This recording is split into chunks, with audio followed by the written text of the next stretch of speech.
من الشیطان الرجیم بسم اللہ الرحمن الرحیم یا ایہا الذین آمنوا ادخلوا فی السلم کافہ قال النبی صلی اللہ علیہ وسلم المسلم من سلم المسلمون من لسانہ ویدہ او کما قال علیہ الصلاۃ والسلام صدق اللہ العظیم۔ ہو لاکھوں درود اس آقا پر بت لاکھوں جس نے توڑ دیے، دنیا کو دیا پیغام سکون طوفانوں کے رخ موڑ دیے۔ اس ہادی عالم نے کیا کچھ نہ دیا انسانوں کو، دستور دیا منشور دیا، کچھ راہیں دیں کچھ موڑ دیے۔ انتہائی واجب التکریم صدر محفل قابل صد احترام حضرات علماء کرام، محترم المقام منصفین حضرات، شرکائے مقابلہ اور عالم کفر کی آنکھوں میں کانٹے کی طرح چبھنے والے مجاہد مسلمانوں، آج کی اس پر رونق محفل کا موضوع سخن ہے اسلام کا پیغام امن۔ صدر ذی وقار اسلام سلم سے مشتق ہے جس کے معنی امن اور سلامتی کے ہیں، یعنی اسلام قبول کرنے والا ہمیشہ ہمیشہ کے لیے امن و سلامتی میں داخل ہو جاتا ہے، اور اسلام لانے والا دوسروں کو بھی امن کی طرف دعوت دیتا ہے۔ حقیقت یہ ہے کہ اسلام ایک ایسا پھلدار اور سایہ دار درخت ہے جس کے سائے تلے تمام دنیا نہایت امن و عافیت کے ساتھ زندگی بسر کر سکتی ہے۔ اسلام کے ہر رکن اور ہر حکم کے اندر اسلام امن کا پیغام مضمر ہے۔ انسانی نجات اور فلاح و بہبود کا اگر کوئی مذہب سچا ضامن ہے تو وہ یہی اسلام ہے۔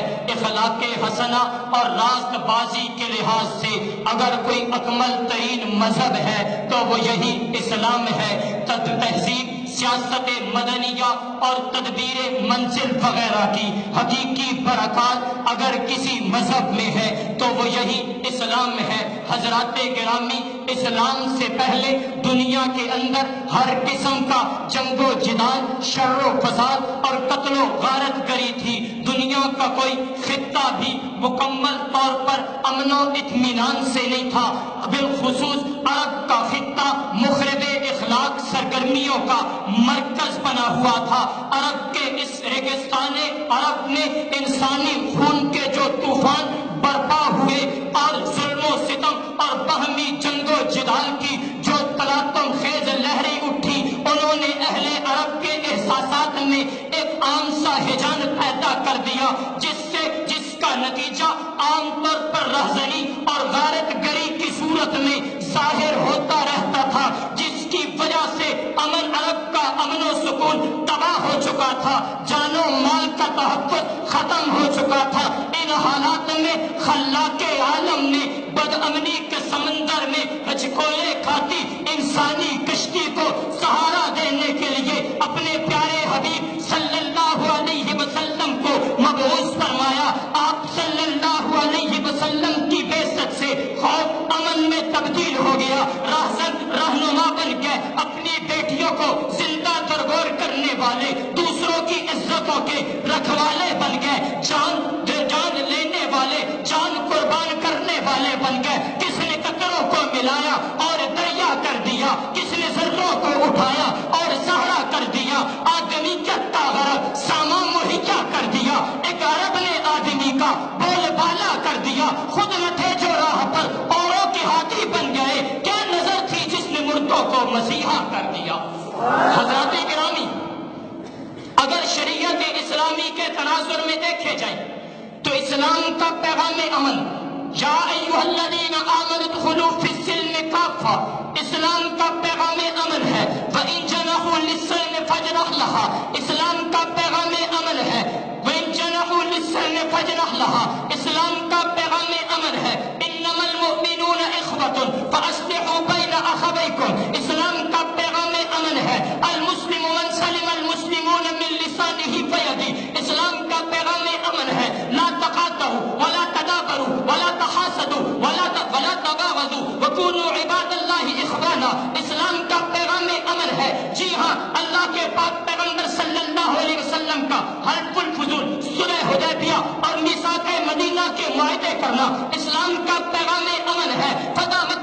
موقع پر باوجود طاقت و قدرت کے کفار سے بدلہ نہ لے کر عام معافی کا اعلان کرنا اسلام کا پیغام امن ہے۔ حاتم طائی کی بیٹی کا امن و سکون کے ساتھ محمد کے صحابی کی ہمراہ گھر تک پہنچ جانا اسلام کا پیغام امن ہے۔ دور فاروقی میں شیر اور بکری کا ایک گھاٹ میں پانی پینا اسلام کا پیغام امن ہے۔ نہیں ماضی قریب میں آئیے افغانستان کی دھرتی پر امیر المومنین ملا محمد عمر مجاہد رحمت اللہ تعالی علیہ کا 5 سالہ دور حکومت اسلام کا پیغام امن ہے۔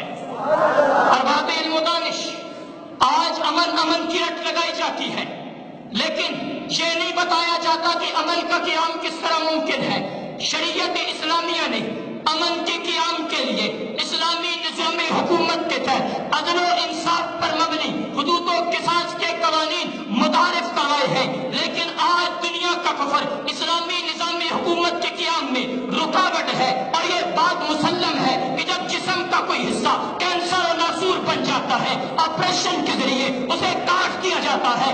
آج ضرورت اس امر کی ہے کہ جو دنیا کا کفر ناسور بن چکا ہے، چاہے وہ امریکہ کی شکل میں ہو، انڈیا، اسرائیل یا ایران کی شکل میں ہو، آج جہاد فی سبیل اللہ کے ذریعے آپریشن کر کے اس کفر کا گلا کما کیا جائے۔ تو پھر آؤ میرے دوستو، قیام امن کے لیے مدعی انسانیت اور مظلوم مسلمانوں کی مدد و نصرت کے لیے اور اسلام کے پیغام کو دنیا میں عام کرنے کے لیے عالمی جہاد لے کر میدان عمل میں آئیے اس عزم کے ساتھ کہ اس شہر کو اٹھ کے آج سرے دو دہر کے حالات بدل ڈال، تدبیر سے تقدیر کے دن رات بدل ڈال، میدان میں آ، چھوڑ کے تسبیح و مصلی کچھ روز کے لیے طرز عبادات